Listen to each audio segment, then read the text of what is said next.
যাদবপুর কৈবল্যধাম আশ্রিত জনের কাছে অমৃত সদন। এখানে হচ্ছে যেন সমস্ত শান্তির জায়গা। প্রত্যেকে এখানে আসে ছুটে ঠাকুরের সান্নিধ্য পাবার আশায়।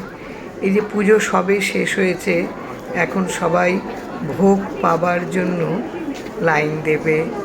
প্রত্যেকেই সার দিয়ে এখানে অপেক্ষা করে ভোগের আশায়। ঠাকুর দর্শনের খানিক পিপাসা তো প্রত্যেকের থাকে। এই যে ঠাকুর বসে আছেন প্রত্যেকের জন্য এই যে ভক্ত আর ভগবানের এখানেই মিলন। এই পুরো জায়গাটা গমগম করছে আশ্রিত জনেদের উপস্থিতিতে। ভীষণ ভালো লাগার এক জায়গা। সন্ধে হলেই এই জায়গায় একেবারে যেন অন্য রূপ নেয়। এই যে অফিসের ঘরে ঠাকুর বসে আছেন, তারই সামনে বসেছিলাম। ভীষণ ভালো লাগছিল দেখতে, যেন ভালোবাসছেন তার সন্তানকে।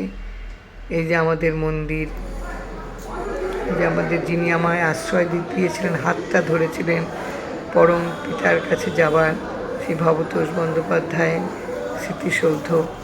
এখানে প্রত্যেকটা কিনারেই, প্রত্যেকটা কোনায় কোনায় ঠাকুরের যেন ভালোবাসা ছোঁয়া পাওয়া যায়। তিনি ভালোবাসেন প্রত্যেককে, তিনি যত্ন প্রত্যেকের জন্য তিনি যেন তাকিয়ে থাকেন। ফুলে ফলে সমস্ত সজীব পদার্থই তার কৃপা পায়, কৃপা ধন্য হয়।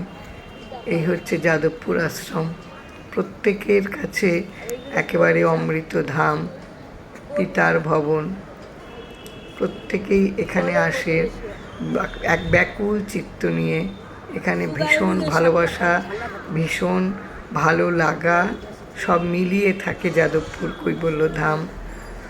জয় রাম, জয় রাম। এখানে কৃপা পাওয়া যায়, প্রতিটি পলে পলে অনুভব করা যায়।